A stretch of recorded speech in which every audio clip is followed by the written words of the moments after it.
Sino lang ang nakakalam ng ghaib? Okay, kapag may nagsabi dyan manghuhula na alam niya yung hinaharap, halimbawa, sa ganito sabi niya ay maglilindol. Maniwala ka o hindi? Hindi, dapat hindi paniwalaan. Paano kung nagkataon? Ha? Oh, di ba, walang problema yung P-Box kasi pinag-aralan nila. Tulad ng bagyo, pinag-aralan nila. At yung P-Box hindi nila 100%. Parang ano lang nila, base sa pag-aaral nila ganito, ganyan. Walang problema ang mga P-Box kasi ano nila, skills nila, parang yun talaga yung pinag-aralan nila. Walang problema sa mga bagay na yun. Kung sila yung magsabi.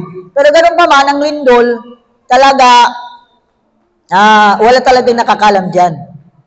Yung paggalaw ng lupa, yung lindol.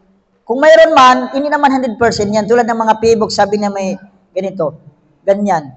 Paano minsan may mga manghuhula,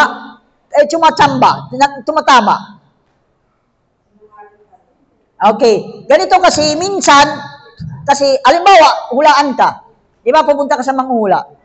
Ikaw sabi niya, nung bata ka, ganito ka. Di ba may mga ganito? Mahulaan nila yung nung bata ka, sabi niya, ay makulit ka. Nung bata ka, sabi niya, may sinuntok ka, ganyan. Di ba? Masasabi yung mga nakaraan mo. Bakit nila masasabi yun? Kasi, ang bawat tao, mayroon na tayong inkanto, jin. Ngayon, ako manghuhula, may jin din ako. May jin ka rin. Ngayon, maaari makausap ng jin na ito, yung jin mo. Tapos sabihin kung ano yung mga nangyari nakaraan sa'yo. Kaya masasabi nila. Hindi pa rin sila nakakaalam ng ghaib.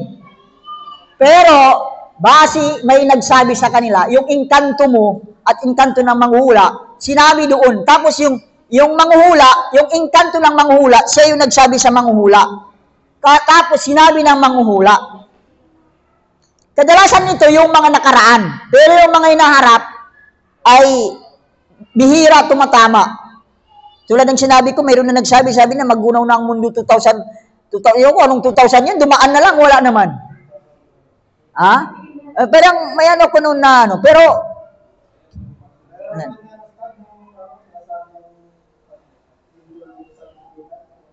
P-Box, pag P-Box, paniwalaan natin kasi base sa pag-aaral nila. Ay, kapag manghuhula lang yan, huwag tayong mga gano'n dyan. Huwag kayong maniwala kung hindi niya pinag-aral.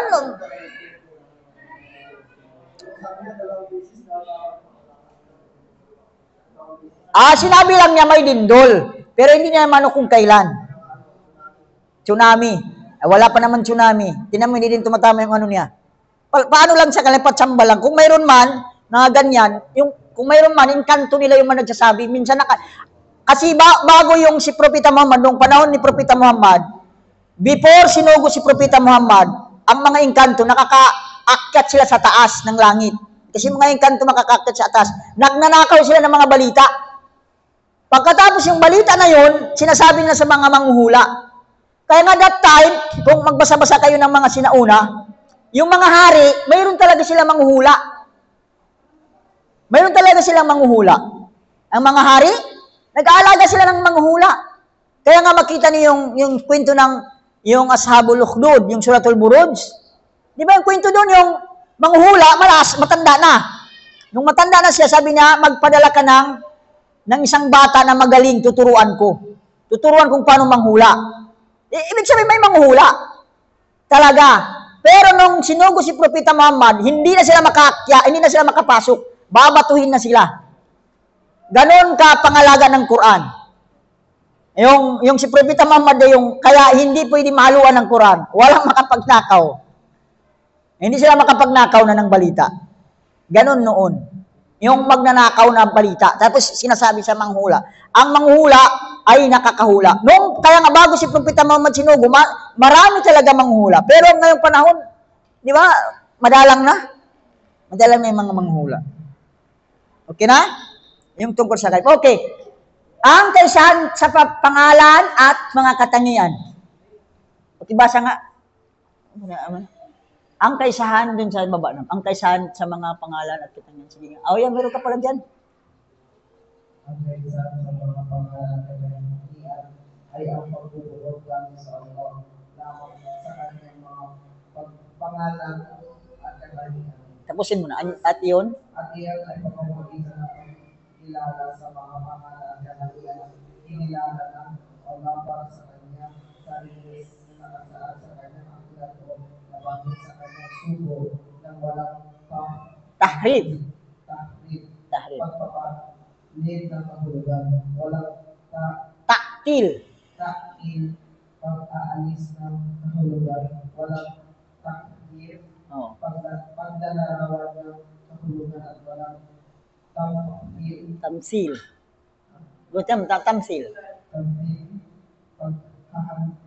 Okay. Ito ang paano yung paniniwala sa pangalan at katangian ni Allah Subhanahu wa Ta'ala. Ito mahalaga kasi ito. Kasi tauhid. Alam mo kapag mga tauhid, napakahalaga. Okay, sabi nito, ito ang paniniwala sa kaisahan, sa pangalan at katangian ay ang bukod. Ang nagbubukod tangi sa Allah lamang. Ibig sabihin, kapag bukod tangi, siya lang, unique. Sa kanyang pangalan at katangian. Okay. Pangalan, una, ano ang pinagkaiban ng pangalan at katangian? Pangalan, magbigay ng isang, sa tao muna tayo. Pangalan ng isang tao, halimbawa siya ay mayroon kasing pangalan, may meaning. Tama? Di ba? Halimbawa, pangalan dito sa atin, si Jenny Rose. Mayroon ba pangalan Jenny Rose ganon? Jenny Rose, pangalan. Pangalan yan, di ba? May pangalan bang Jenny Rose? Wala. O mayroon. Mayroon. Di ba yung Jenny Rose mapagbigay? Tapos mayroon pangalan yun, mayroon din ibig sabihin ng may meaning. Halimbawa, ano pa ba? Di yung may meaning, dapat may meaning. Yung Grace. Yung Grace, halimbawa. Grace pangalan. Pero pwede rin nakatangian. Di ba? Joy. Halimbawa, Joy. Pangalan ng Joy, ang katangian niya yung masiyahin. Tama ba ako ganun? Okay. Yung pangalan yung Joy. Tapos yung meaning, yung katangian yung masiyahan. Yung generous, pangalan, pero nandun din yung, may generous yung katangian na mapagbigay ganun. Okay. Magbigay tayo ng mga pangalan. Pangalan ni Allah Subhanahu wa Ta'ala, Rahman. Rahman, pangalan yon. So, nandun na yung katangian na maawain. So, ganun ang tao, ganun ang Allah Subhanahu wa Ta'ala. Pero, hanggang si Allah Subhanahu wa Ta'ala, lahat ng pangalan niya, nandun na yung katangian niya. Hindi tulad ng tao, minsan yung pangalan niya generous halimbawa, pero hindi naman pagbigay. Di ba? Mayroon namang Joy ang pangalan, pero hindi naman masiyahin. May angel ang pangalan, tama, pero hindi naman angel ang ano. Inano ko dito, pinapaintindi natin yung tao at saka si Allah. Kaya nga naiiba si Allah. Kaya nga sabi niya, bukod tangi. Kaya ang bukod tangi kasi walang kaparihas. Di ba? Bukod tangi, kaya nga kapag bukod tangi, ikaw lang. Okay? Lahat ng pangalan ni Allah Subhanahu wa Ta'ala, nandoon na yung katangian. Hindi tulad natin, hindi tulad ng tao, hindi lahat ng pangalan, yung katangian nandoon. Pag pinangalan mo si Allah Subhanahu wa Ta'ala Rahman, maawain talaga. Kapag pinangalan siya Ghafur, mapagpatawad. Ano pa yung mga pangalan? Yung mga 99 names. Razak, ibig sabihin mapagbigay ng biyaya. Ghafur Wadud, alam niyo yung Wadud? Wadud, mapagmahal. Mapagmahal, talaga mapagmahal. Ano pa yung mga, sige magbinggit kayo ng pangalan ng Bashir. May Bashir, yung Shin, yung nagbibigay ng magandang balita. Bashir, kapag Sad, Bashir, yung nakakakita. Okay? Ngayon, ano ang pinagkaibahan? Yun, ano natin yung pinagkaibahan ng tao at saka si Allah? Ang tao may pangalan, mayroon din katangian. Si Allah subhanahu wa ta'ala may pangalan, may katangian. Pero, si Allah subhanahu wa ta'ala pangalan, mayroon, andun na yung katangian, hindi tulad ng tao. Okay, magkaiba yung Allah sa kanyang tao na, no? Magkaparehas lang sa pangalan. Pero magkaiba sila doon sa katangian. Intindihan na yan? Yung pangalan at katangian. Tapos, lahat ng pangalan, sa Allah subhanahu wa ta'ala, lahat ng pangalan, mayroon ng katangian. Pero hindi lahat ng katangian, nandun na yung pangalan ni Allah. Intindihan niyo yun? Lahat ng pangalan ni Allah, napaloob na ang katangian. Pero hindi lahat ng katangian ni Allah ay mayroon pangalan. Halimbawa, magbigay ako. Katangian ni Allah subhanahu wa ta'ala ay nagagalit. Di ba? Wa ghadiba alaihim. Marami sa Quran. Nagagalit si Allah subhanahu wa ta'ala, pero hindi mo pwede lagyan ng pangalan al-ghadib, ang magalitin. Di ba? Yun ang ibig sabihin. Hindi lahat. Pero lahat ng pangalan, anuman sa 99 names ng pangalan ni Allah subhanahu wa ta'ala, kung babanggitin mo yan, kung ano ang pangalan, ano ang meaning, nandun ang katangian. Yun ang yung pinagkaiban ng pangalan at katangian. Okay na yan. Okay na yung first surat na yun. Okay, dito tayo sa sa pamagitan ng pagkilala, paano magbigay ng pangalan at katangian ni Allah subhanahu wa ta'ala? Sa pangalan at katangian na kinikilala ang Allah para sa kanyang sarili na nakasaad lamang sa kanyang aklat na nabanggit at kanyang sugo. Hindi pwede magbigay tayo ng pangalan. Ano lang sa atin na magbigay ng pangalan ni Allah subhanahu wa ta'ala at katangian kung nabanggit ng Quran at saka yung hadis. Kaya ang hindi natin pwede bigyan ng pangalan ng Allah, katangian si Allah subhanahu wa ta'ala nang mula sa tao. Kahit sinong tao yan.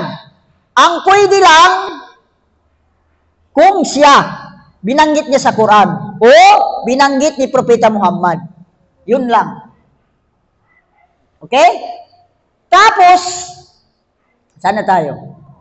Sa sugo. Nang wala ang pangalan at katangian, dapat hindi mo, kung ano ang binanggit, ay walang tahrif. Ang tahrif, ibig sabihin, paglilihis ng kahulugan. Ito yung pinakamahalaga sa pangalan at katangian ni Allah subhanahu wa ta'ala. Yung apat na yan. Yung apat na kabold. Yung tahrif, taktil, takip, tamsil. Hindi maari yan. Una, yung tahrif, paglilihis ng meaning. O pagpapalit ng kahulugan. Dito yung pagpapalit. Pero yung tahrif, pwede rin paglilihis ano tawag dyan? Ng meaning. Halimbawa, nabanggit si Allah subhanahu wa ta'ala, mayroon siyang dalawang kamay. Ngayon, nabanggit dalawang kamay. So, sabi mo, sinasabi ng Quran, wala siyang kasing tulad. Wala siyang kalintulad. Na bakit nakabanggit yung kamay? Okay? Ang anumang binanggit katangian ni Allah subhanahu wa ta'ala ay kapag ikumpara mo sa tao ay pangalan lang. Naintindihan? Pangalan lang, hanggang doon lang ang pagkaparehas nila sa pangalan. Kamay ni Allah, kamay ng tao. Di ba parehas yung kamay, parehas kamay. Pangalan lang. Pero magkaiba yung kamay ng tao at kamay ni Allah. Ayon. Intindihan niyo pwede. Sabi mo, ang kamay ni Allah, lagyan mo ng, ang kahulugan niyan, hindi yan kamay, kasi kapag sabihin natin kamay, tao yan. Kaya nga ang mga ibang sikta, ang kamay, alam mo kung ano yung binimining nila, sabi niya, lakas. Si Allah subhanahu wa ta'ala may lakas. Ang kamay doon, ibig sabihin lakas. Yun ang nagpapalit ng kahulugan. Yun ay hindi pwede. Naintindihan? Hindi pwede. Baka makarinig kayo, hindi pwede sabihin, kapag lagyan mo lang si Allah subhanahu wa ta'ala na sabihin mo may kamay, parang tao. Hindi. magkaparehas sa pangalan, pero magkaiba. Hindi kaparehas ni Allah subhanahu wa ta'ala yung kamay niya sa kamay ng tao. Basta may kamay siya. Ay nababagay sa kanya, maniwala lang tayo. Magbigay ako ng halimbawa, kaya bakit hindi natin pwede, kasi minsan ikumpara yung kamay ng Allah subhanahu wa ta'ala sa tao. Una, alam niyo yung crabs, yung alimango ba yan? Alimango. Ang alimango, may kamay ba? Walang kamay yung alimango. Di ba yung tatawagin kamay? Kamay yun, no? Galamay. Ano ba? Okay, magbigay tayo. Ano pa yung, dapat yung may ano? Dapat yung hayop na may kamay. Ha? Ay, hindi man yung hayop. Kung sakasakali, halimbawa, ano pa yung mga isda, walang kamay. Wala. Onggoy. O, yung kabayo, may kamay. Wala din daw. Kaya nga, yun ang inaano ko, para may halintulad ko. Actually, sabi nila, may kamay din yung mga alimango, alimasag, mga aso, may kamay yan sila. Pero, hindi mo may kumpara ang kamay nila tulad ng kamay ng tao. Tama? Na paano na kaya si Allah? Kaya hindi mo pwede ikumpara ang kamay niya sa kamay ng tao. Dahil, wala nakakita sa kanya. Isa, pangalawa, Allah, Panginoon siya. Kaya hindi mo pwede. Pero paniwala mo may kamay. Yun ang ibig sabihin, hindi ka magpapalit ng kahulugan ng meaning. Meaning, mga sayra sinasabi nila ito yung kamay, kapag nabanggit ang kamay, ibig sabihin lakas, kudra.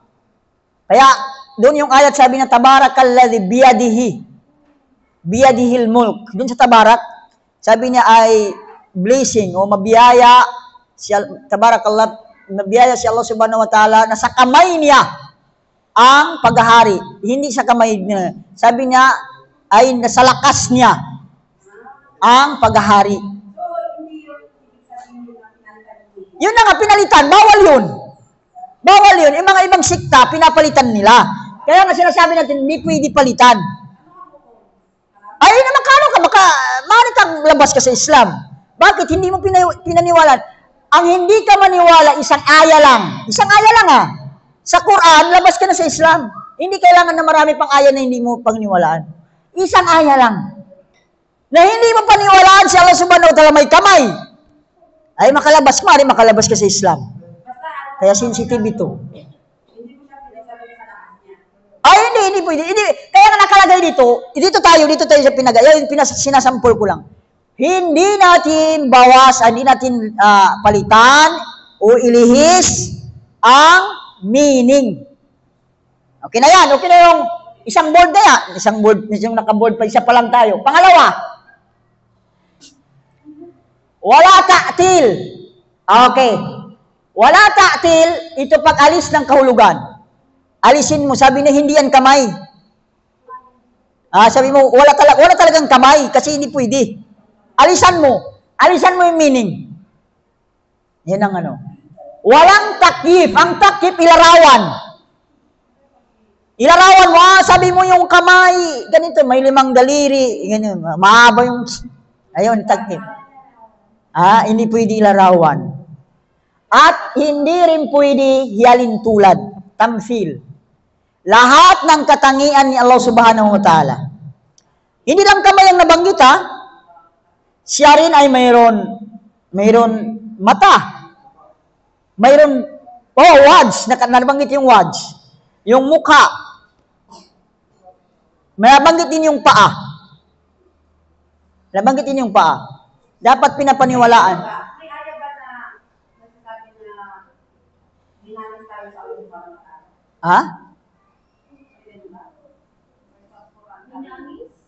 May ano doon, hadith. Ang sabi niya, ala surati Adam. Hindi sa sura ng tao, sura Adam. Pero ang ibig sabihin noon, hindi ibig sabihin kawangis natin, kaitsura natin, yung si Adam a.s. kaitsura na si Allah. Ibig sabihin noon, si Adam may sura, may larawan. Si Allah subhanahu wa ta'ala may larawan, pero hindi magkaparihas. Naintindihan? Ginamit ang salitang sura. Ang sura kasi yung picture, di ba sura? Sura, di ba picture yan? Ala surati Adam. Ay alas, yung si Allah subhanahu wa ta'ala nakabangitin sura. Pero yung sura doon, ibig sabihin larawan. Ibig sabihin doon, may larawan si Adam, may larawan si Allah subhanahu wa ta'ala. Pero hindi mo pwede kumpara. Parang kamay, may kamay si Allah, may kamay rin yung tao. Pero hindi mo pwede ano dyan sa apat. Kung ano man binanggit, kaya nga, ito yung ano natin. Hindi tayo alis dito. Kung ano man ang binanggit na katangian niya, ano man mayroon siya, dapat hindi nagkakaroon ng apat na ito. Kaya nga ang al-imrar kama ja'at. Ibig sabihin, kung ano yung binanggit sa katangian ni Allah subhanahu wa ta'ala, yun na yun. Paniwalaan. Okay? Ano na yan? Okay na yun. Makabaubos na, maka-adan na naman. Ano na ito? Next. Ang sunod ay ang nabanggit ng batayan sa pagpatunay sa kaisahan ng mga pangalan at katangian. Ito yung mga ayat. Una, number 1. Ako muna magbasa, tapos magpaano ko. Ang pangalan ng Allah subhanahu wa ta'ala, kaganda-gandahan. Ano yun?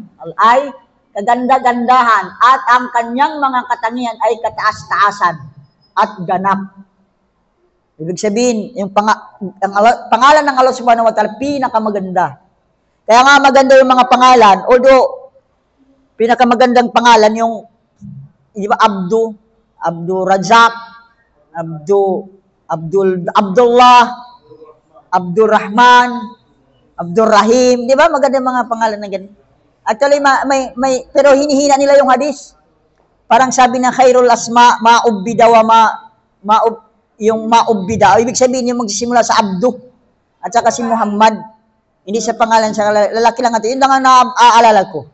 Kaya nga maraming pangalan yan, maraming pangalan nagsisimula sa Abdu. Abdurrahman, Abdurrahim. Kaya nga sinabi, may minsan magkapatid yan. Maraming magkapatid, Abdurrahman, Abdurrahim. Dito sa Pusurubyo mayroon. Magkapatid, Abdurrahman at saka Abdurrahim. Di ba? Ama Abdul Aziz, Abdul. Ang Abdu. Magandang pangalan. Kaya nga sinasabi nung kaganda-ganda ng kanyang katangian at katastasan ng at ganap. Okay, ito yung sinabi. Ano yun? Allah.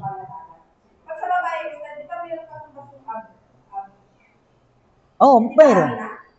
Ay, hindi amin. Walang katumbas nga. Ayong alipin, amata sa Arabic. Amatullah. Mayroon hadis sabi nila, tamna'ung amatullah ilal masjid. Ama yung ginamit, amatun. Sa babae, amatullah, amatur rahman, ganun, halimbawa. Amatun. Alif na may hamza, amim, tapos ta marbuta, amatun. Hindi amatun, amatun, mabilis. Amatun. Okay. Yan ang sinabi ng Allah, walillahi masalul a'la. Taglay ng Allah subhanahu wa ta'ala, pinaka mataas na katangian. A'la. Okay, sinabi pa ng Allah, walillahi asmaul husna. Fad'u biha. Taglay ni Allah subhanahu wa ta'ala, pinakamagandang pangalan. Kaya manawagan kayo sa Kanya sa pamamagitan ng mga ito. Okay, mayroon si Allah subhanahu wa ta'ala. Ilan pangalan niya? 99. Yan lang ba ang pangalan niya?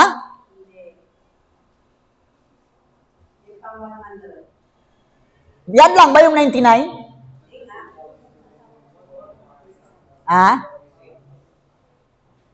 Ay, di. Lagpas pa. Pero, mula sa mga pangalan niya, marami siyang pangalan, pero mayroon siyang 99 na magandang pangalan. Naintindihan? Halimbawa, kapag sabi ko, mayroon akong 99 magandang mga kambing. Ang ibig sabihin ba, 99 lang ang kambing ko? Pero mayroon akong 99 na magandang kambing. Pero maaari, mayroon akong higit sa 99, pero hindi lang sa magaganda. Hindi lang magaganda. Parang ganun. Kaya Asmaul Husna, tinatawag ito, 99, beautiful. Di ba nakalagay? Names of Allah. Nilagay beautiful. Ibig sabihin, maganda. Ibig sabihin, mayroon mga, hindi lang maganda. At mayroon pang mga pangalan talaga, hindi na sinabi ni Allah. May mga anghel lang na nakakaalam, mayroon siya lang nakakaalam. Okay. Tapos, sinabi niyan, mayroon nabanggit sa hadis, yung sabi na mayroon siya 99, kung sino man ang makapangalaga dito, hindi siya, hindi siya masusunog. Pero nilagay yung pangangalaga. Pangangalaga doon, ibig sabihin, memorize mo yan, Cheryl, di ba? Memorize mo yan. Wala na si buwan-buwan no? Memorize mo. Memorize mo, pagkatapos alam mo ang meaning, tapos ginagamit mo. Special class din. Memorize. Memorize. I-memorize, tapos pangalagaan mo, pag manalangin ka, gamitin mo yung mga pangalan. Halimbawa, kapag nananalangin tayo, mayroon tayong specific na pangangailangan. Tama? Kung halimbawa, ikaw humingi ng kapatawaran, anong pangalan ang tawagin mo? Igafur. Ya Ghaffar. Yun ang tawagin mo. Ya Ghaffur. Mayroon na yung pangalan sa Ghaffur, mayroon na Ghaffar. Ano lang yung siga? Sigatul mubalaga parihas. Kasi ang lahat naman ng pangalan ng Allah, katangian ay siga mubalaga. Ibig sabihin, superlative. Superlative ba yan, no? Superlative nga sa English, no? Yung sobra. Di ba mayroon yung positive, superlative, comparative, superlative lang. So, bag man na lang ganon. Kung halimbawa, humingi ka ng rizki. Halimbawa, nagtitinda ka. Siyempre, rizki pa nga alam. Ya Razak ang tawagin mo. Allahumma ya Razak, urusukni. Okay, Tagalog mo na. Tawagin mo yung pangalan niya kasi naglalagay niya siya ng pangalan niya, tapos nandun yung katangian niya, mapagbigay, mapagrizki. Itawagin mo, kaya siya, pan-ubiha. Kaya sabi niya, kaya manawagan kayo sa kanya sa pamagitan ng mga ito. Ng mga ito, ang tinutukoy ko dyan, yung mga pangalan. Ang tinutukoy ko dyan, mga pangalan. Halimbawa, ano ba yung mga ano pa? Basta ganun, tawagin mo yung mga pangalan. Pero may pangalan ng Allah subhanahu wa ta'ala, Ismullahil A'azam. Ito yung sinabi ng propeta, mayroon sabi na pangalan si Allah subhanahu wa ta'ala na A'azam, pinakamalaki. Pinakadakilang pangalan. At kung tawagin mo ito ay ibibigay ni Allah subhanahu wa ta'ala, hilingin mo. So ano ang, sa 99 na yan, mayroong pinakadakila at binanggit ng hadith. Ismullahil A'azam tinatawag. So, ano sabi na ito?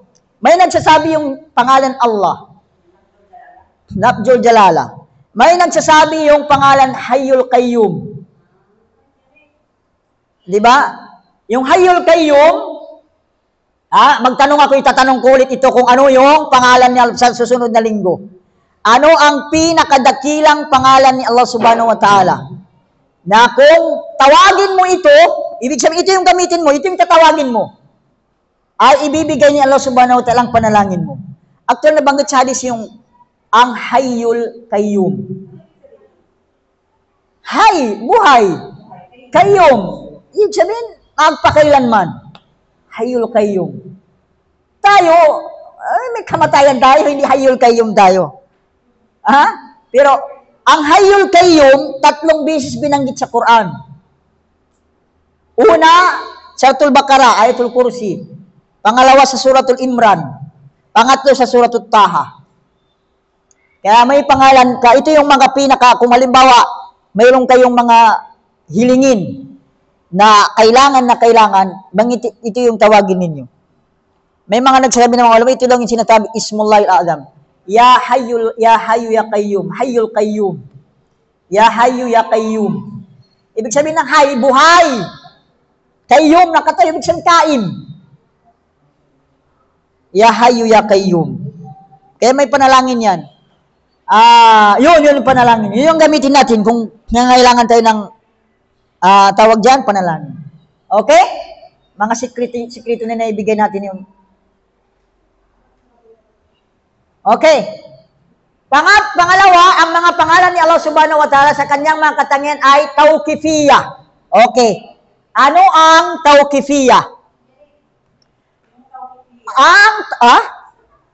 Hindi yan tawqifiyah, hindi tawqifiyah, tawqi.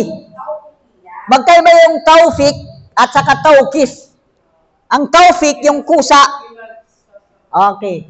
Ibig sabihin nito, ang pinagsasanggunian ng mga ito ay tanging sa Quran at sa Sunnah lamang. At ang mga ito ay hindi nalilimitahan ang takdang bilang, bagkus ilan lamang sa mga ito ang napag-alaman. Okay, para maano yung salita. Ay, hindi. Ang tawqifiyah, lahat ng ibada, lahat ng gawaing pagsamba, tinatawag tawqifiyah. Halimbawa yung sala. Ang sala tawqifiyah yan. Ang tawqifiyah, kung ano ang nabanggit, yun lang. Hindi mo pwede bawasan, hindi mo pwede dagdagan, hindi mo pwede palitan. Yun ang ibig sabihin ng tawqifiyah. Kung ano lang ang nabanggit, yun na yun. Hindi pwede bawasan, hindi pwede dagdagan, hindi pwede palitan. Kaya nga yung sala, ay parehas din ba yun? Okay. Halimbawa yung sala, yun na yung sala, hindi mo pwede baguhin. Sabi mo, gawin kong yung pajar 3 kasi 2 lang. Ay, hindi pwede. O baguhin ko yung mga sinasabi, ay hindi pwede. Yun ang ibig sabihin ng tawqifiyah. Okay? Yun ang ibig sabihin. Kaya sabi niya, kung ano lang ang binanggit ng Quran, binanggit ng hadith, hindi pwede. Kahit sinong maalam dyan, hindi siya pwede magbigay ng pangalan, katangian ni Allah Subhanahu wa Ta'ala. Hindi siya pwede magbago. Hindi niya pwede bawasan. Hindi niya pwede idagdagan o anuman. Yun ang ibig sabihin ng tawqifiyah. Okay, sabi ng Allah Subhanahu wa Ta'ala, ito may Quran, ikulin na maharama rabbi al-fawahisha ma zahara minha wa ma batan wal isma wal baghi bighairil haqqi wa an tusyriku billahi ma lam yunzil bi sultana wa an taqulu 'ala Allahi ma la ta'lamun. Basahin mo nga yung Tagalog niya. Yung meaning ng ayah. Walang tubig ngayon. Sige lang. Sige. Sabihin mo, Muhammad. Sabihin mo, Muhammad. Yung ayat, sa baba na yan. Sabihin mo, Muhammad. Ang tanging pinagbawal ng ating Panginoon ay ang mga halal na gawa sa anumang nakalitaw sa mga ito at nakatago ang lahat ng uri ng kasalanan at ang labis na paglabas sa katarungan ng walang katuwiran at ang pagtatakdan ninyo ng nakakabal sa Allah na hindi naman niya ito binabaan Yan. anumang katibayan at ang magsabi kayo laban sa Allah at anumang hindi ninyo malalaman. Okay, ang pinakapunto dito, yung sa dulo. Nakita niyo yung sa dulo? At magsabi kayo laban sa Allah ng ng anumang hindi niyo nalalaman. Yung magbigay ka ng katangian na hindi binanggit ng Quran na hadis, yun ang ibig sabihin doon. Intindihan? Naglagay ka ng, nagsabi ka sa Allah Subhanahu wa Ta'ala ng katangian o anuman na wala kang alam. Yun ang ano dito. Pero ipaliwanag natin yung aya. Una sabi niya, O Muhammad, sabihin mo sa kanila, ang tanging ipinagbabawal ng ating Panginoon ay ay ang mahalay na gawa. Alam niyo yung mahalay na gawa?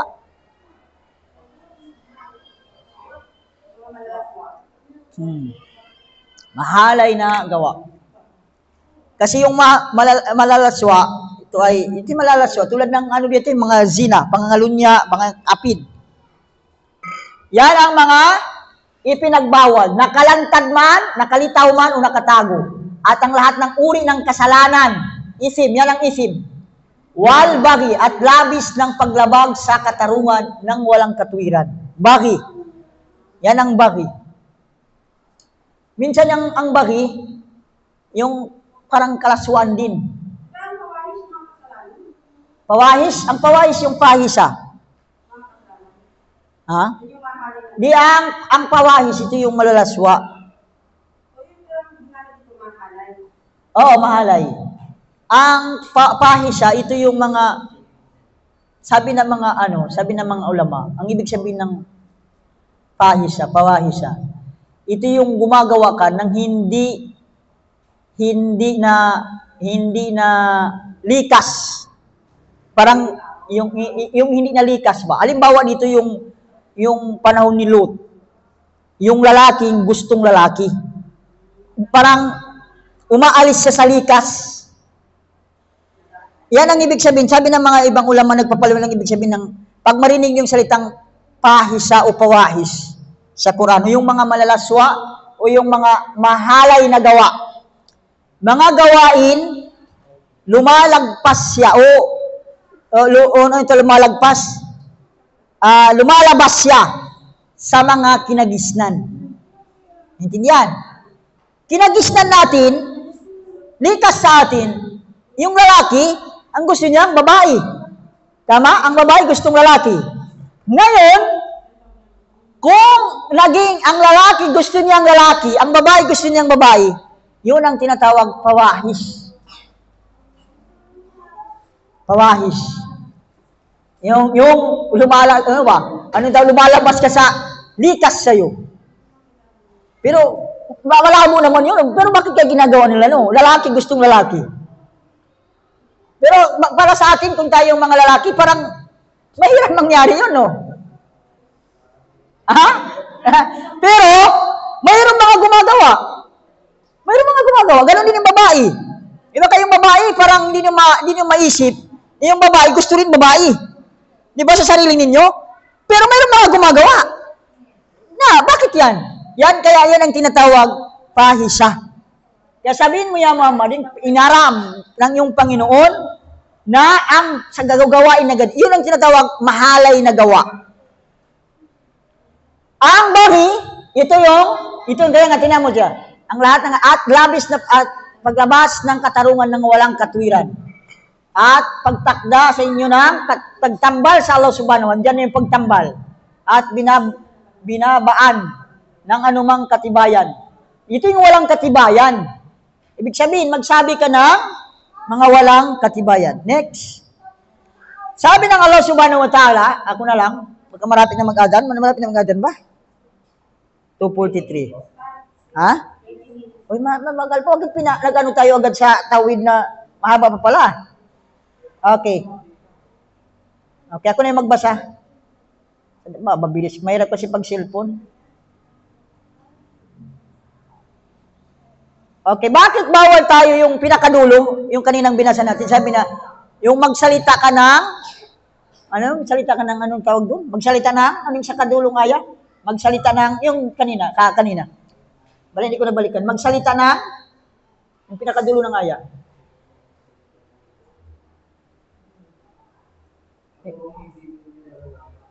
Yung hindi nyo nalalaman. Magsalita kayo laban sa Allah subhanahu wa ta'ala na wala nang kayo alam. Sino yung may alam sa Allah subhanahu wa ta'ala? Wala namang may alam. Kaya nga, kung siya'y nakakalam sa sarili niya. Ngayon, kung anong sabihin niya sa sarili niya, katangian niya, pangalan niya, siya lang yun nakakalam doon. Kung sino man ang magsabi-sabi, bakit may alam siya sa Allah? Kaya nga sabi na, magsasabi kayo na laban sa Allah na wala kayong kaalaman. Kaya pinag-iingat ang tao na magsalita ng mga salita na wala siyang basihan. Kaya sabi dito ng Quran, wala taqfu ma laysa laka bi'ilm, inna sama wal basara wal fuad, kullu ulaika kana anhu mas'ula. Ang ibig sabihin, at huwag kayo sumunod sa anumang wala kang alam. Hinggil doon. Huwag kang sumunod, huwag kang magsabi. Katotohanan, ang pandinig, paningin, at puso, bawat isa sa mga yan, ay may pananagutan. Tatanungin sa kabilang buhay. Magsabi ka, ano ang masiyan mo? Ang pagdinig natin tatanungin ng Allah subhanahu wa ta'ala. Yung mga lumalabas sa bunganga natin, tatanungin yan. Kaya nga mayroon na banggit sa Quran, ma yalfidhu min qawlin illa ladayhi raqibun atid.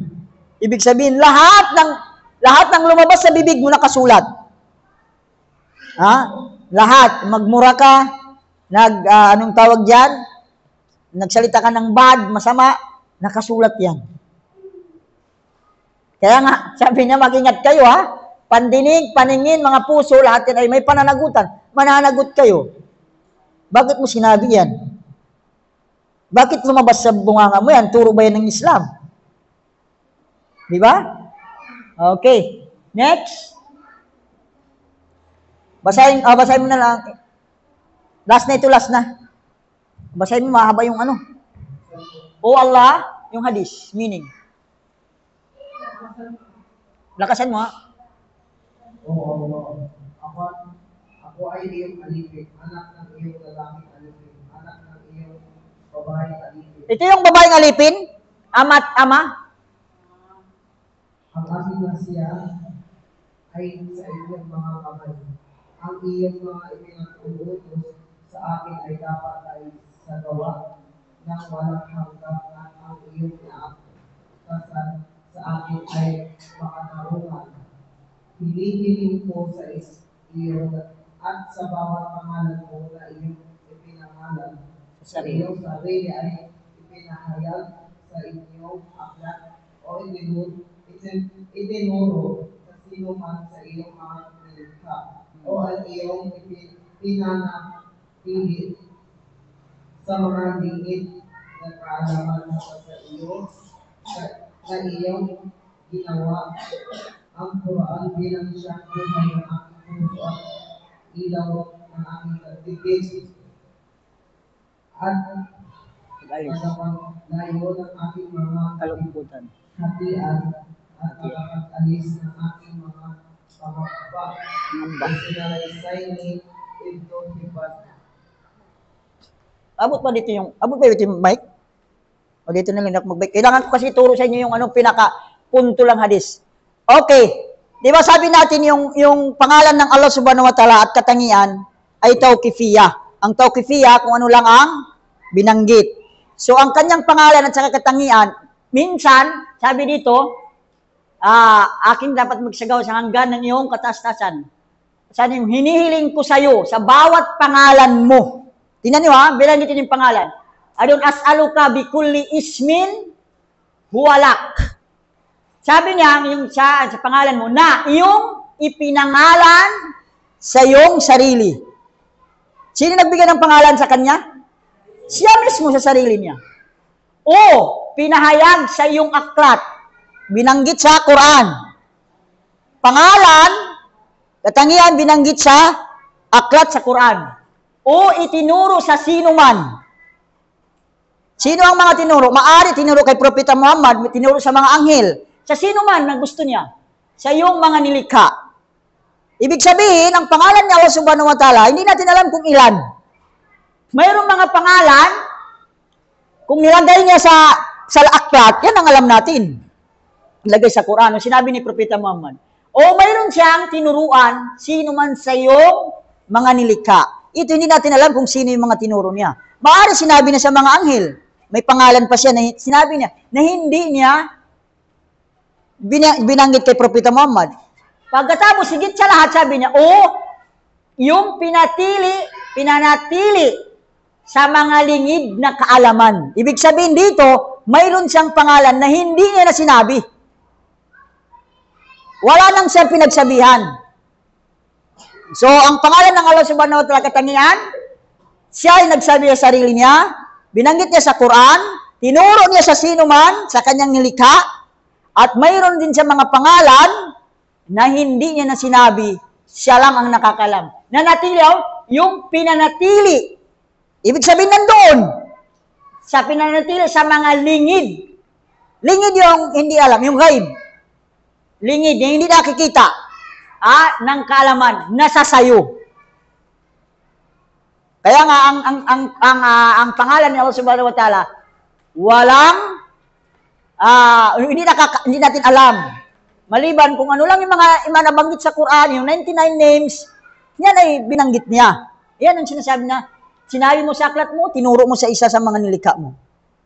Sa sino man nilikha mo. Okay? Naintindihan? At tapos sabi niya, iba na ito, yung tungkol sa, panalangin kasi ito. Pero yung ano lang natin ito, yung kinukuha natin yung punto. Okay, magandang panalangin yan. Okay, next. Intindihan na yun yung pangalan ni Allah subhanahu wa ta'ala. Pangatlo na tayo sa, ito yung paano paniwala ng pangalan ni Allah subhanahu wa ta'ala. Hindi pinapahintulot ang paghalintulad o ang paggawa ng talinghaga sa mga katangian ng Allah subhanahu wa ta'ala. Okay, ano ang batayan? Ito yung binanggit ng Quran. Sabi niya, laysa kamithlihi shay wa huwas samiul basir. Walang anumang katulad sa kanya. Si Allah subhanahu wa ta'ala walang katulad. Di ba? Paano mo ihalintulad yung walang katulad? Ha? Paano mo sabihin yung bagay na hindi mo pa nakita? Halimbawa, sino nakapunta na ba kayo sa North Korea? Okay. Paano mo ikwento yung North Korea na hindi mo pa nakita? Di ba? Ganon. Kaya nga, laysa kamithlihi shay. Hindi mo mahalintulad ang hindi mo pa nakita. Tayo kasi mahalintulad natin, halimbawa, yung isang bagay sa isang bagay, kung nakita mo na yung bagay na yun. Okay? At siya ay nakakarinig at nakamamasid. Siyang nakakarinig at nakakamasid. Okay. Yun si Allah subhanahu wa ta'ala, laysa kamithlihi shay wa huwas samiul basir. Ito yung sinasabi natin na wala siya kahalintulad, hindi pwede si Allah subhanahu wa ta'ala, hindi mo pwede ihalintulad. Ang sa atin lang, paniwalaan kung ano ang binanggit ng Quran, binanggit ng hadis. Okay? Okay, sinabi pa niya, fala tadribu lillahi al-amsal, innallaha ya'lamu wa antum la ta'lamun. Kaya wag ninyong gawaan si Allah subhanahu wa ta'ala ng kahalintulad. Tunay na ni Allah subhanahu wa ta'ala na nakakaalam na kayo ay hindi nakakaalam. Si Allah subhanahu alam niyang lahat. Kayo wala kayong alam. Ha? Tayo walang alam. O next. Ay, ano mo ba? At gayon din. Yung at gayon din. At gayon din, hindi pwedeng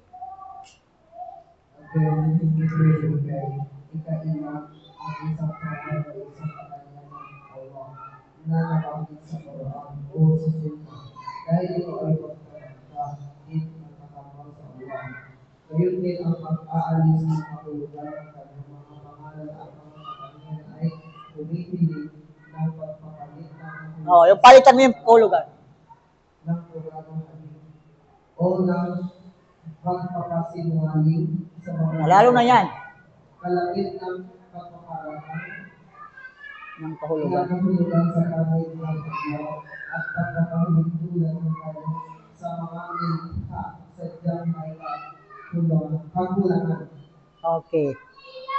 Kaya nga, ito lalong yung pag binigyan mo kasi ng kaya nga sabi niya, hindi pwedeng ipagkaila, hindi pwede palitan, hindi pwede yung paratangan.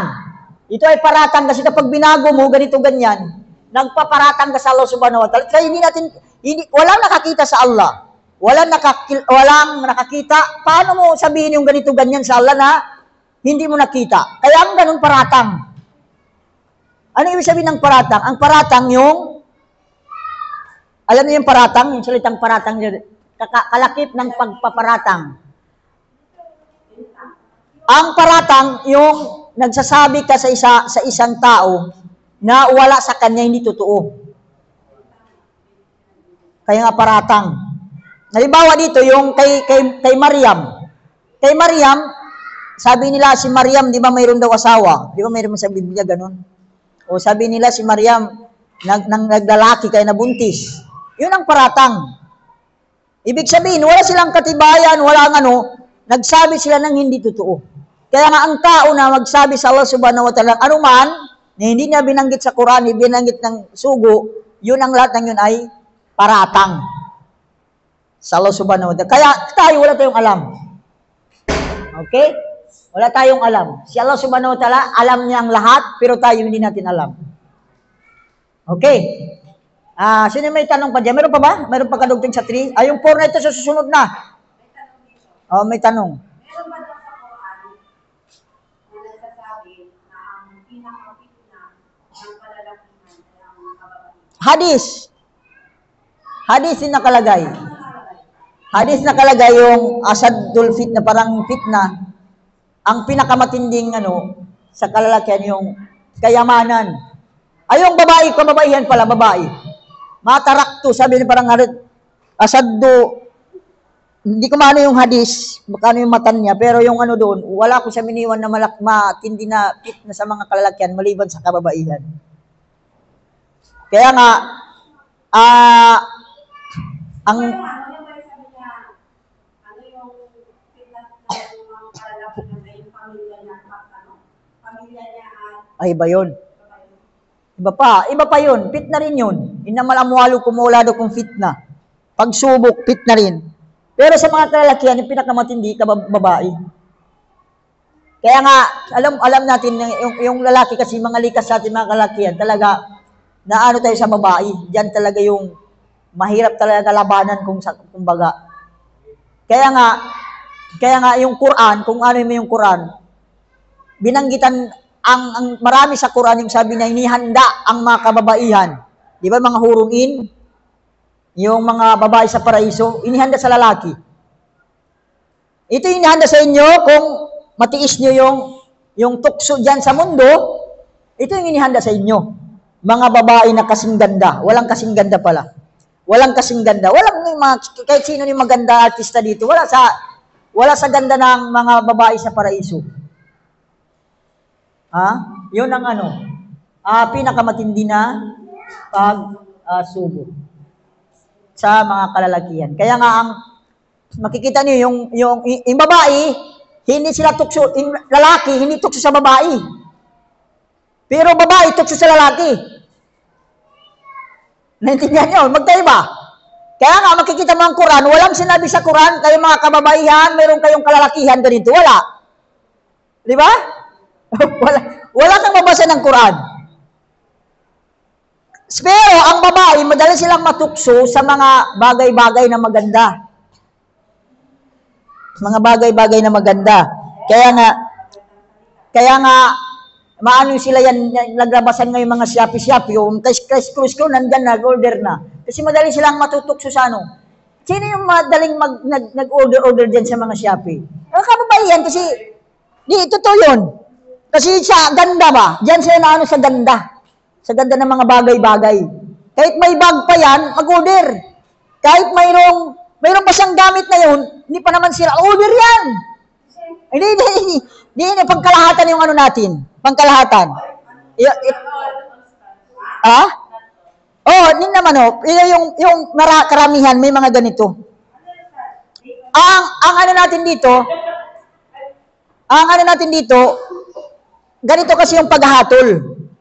Ang paghahatol, bakit tinatulan ng ganito ganyan? Base sa karamihan, pero hindi lahat. Hindi lahat. Halimbawa, tulad ng sinasabi natin, yung babae tukso sa lalaki, karamihan, hindi yun lahat. Kasi may mga lalaki, walang sa babae. Wala rin silang Kaya nga, hindi lahat. Pero, yung natin karamihan. Ganun yung paghahatol. Kaya nga, ang babae daw, ang lalaki at saka babae, ang lalaki, kapag pagpiliin mo, isang magandang babae, tapos 1 milyon, piliin yung babae. Pero yung babae, 1 milyon, isang gwapong lalaki, piliin yung 1 milyon. Ganon daw yung babae at saka lalaki. Kaya nga ganun yung pinagkaibahan natin. Magkaiba yung gusto ng lalaki, magkaiba yung gusto ng babae. Kaya nga, hindi pwede sabi nila, iba yung tanong doon, bakit daw lamang yung mga lalaki kaysa sa babae? May di ba magtanong doon? Hindi, maano sila sa ano? Ang babae, maano sila sa mga zina? Yung zina yung mga palamuti. Ganun yung, karamihan nito hindi lahat, pero karamihan yung natin. Maano sila sa mga palamuti yan. Kaya nga, sino yung naglalagay ng mga, kung anong nilalagay dito, kung anong mga damit yan, gusto nilalagyan. Kaya nga, bawal sa mga babae maglagay kung ano-ano dyan. Kasi matukso naman yung lalaki. Di ba? Pero gustong-gusto yan ng mga babae, maglagay ng kung ano-ano. Yan. Yan ang ano sa atin. Okay? Pang-5 na yan. Sa pang-4 na ba tayo? Sa susunod na yan. Sino may tanong?